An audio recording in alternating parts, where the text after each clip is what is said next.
rage gare ka zaka dauki duk wani bidiyon da ke bukata ka kalla iya tsawon wata daya. Idan kuma kana so ne a tura mata WhatsApp, za a tura maka bidiyon da kake so ta WhatsApp. Wato ainihin ku da mana subscribe, sannan ku danna wannan wato ainihin karawrawa ta yadda za ku samu sanarwa ta musamman a duk lokacin da muka wato ainihin dora sabuwar. Assalamu alaikum warahmatullahi ta'ala wa barakatuh.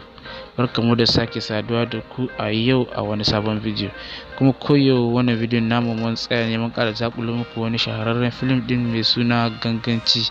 Wannan film mai suna Ganganci film ne mai matukar shawa, kuma na san film din idan ka taba kallon tallarsa to ina san kana matukar son ka kalle shi, domin wannan film ne wanda ya samu ingantacce fassara daga kamfanin Sultan Film Factory. Shin kana son ka kalli wannan film din ba tare da ka bata lokaci ba? To insha Allah za mu nuna maka ta yadda zaka kalle shi kai tsaye.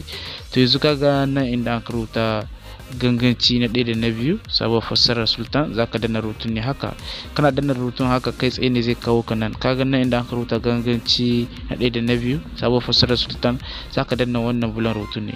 Wannan bulan rubutun idan ka danna shi ba wai zai kai ne inda zaka kalle bidiyon din kai tsaye ba, a'a zai kai ka ne cikin application din mu ne kai tsaye. Shi kuma wannan application din namu zaka ga akwai fina-finai da yawa a cikin wannan application shine ga sunansa Arewa Movies. Idan ka shiga application din zaka ga fina-finai ne masu matukar kyau, kuma sabbin fina-finai ne waɗanda baka samu su a YouTube ko a wani application.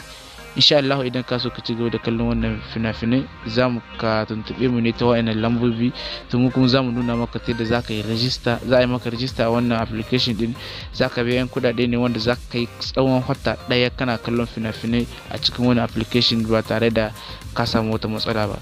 Insha Allah shi wannan application din idan kana bukata zaka tuntube mu, mu kuma zaka biya kuɗi, kuma za mu maka register ta yadda zaka ci gaba da kallon fina-finai waɗannan da ake ciki. Kuma idan mun ɗora wani sabon film kai tsaye ne zaka same shi ka kalle shi ba tare da bata lokaci ba. Idan kuma kaga kana sauri ne kaga film din da kake bukata ba tare da ka tsaya ka yi register ba, to zaka tuntube mu, to mu kuma za mu kokari mu tura maka shi ta WhatsApp ɗinka, domin wannan da shi za mu tura maka shi ta WhatsApp ɗinka, amma sai ka biya kuɗi shi ma. To zaka biya kuɗi ne kai tsaye, yannan mu kuma za mu tura maka wannan bidiyon kin ta WhatsApp a duk ƙasar da kake ciki insha Allah ba tare da ka bata lokaci ba.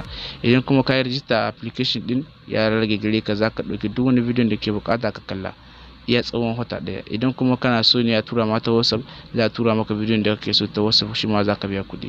To duk zaɓin da dai ka ɗauka to tana gyara mu, duk wani zaɓin da ka ɗauka insha Allah za mu ga mun yi kokari mun cika maka muradinka insha Allah. Da fatan dai kuna cikin ƙoshin lafiya kuma to madalla. To gar kuma tare da danna mana subscribing, kana ku danna mana alamar karawrawa ta yadda za a ci gaba da sanar da ku da zarar mun ɗora sabon doka. Mun gode masoya, muna tare da ku.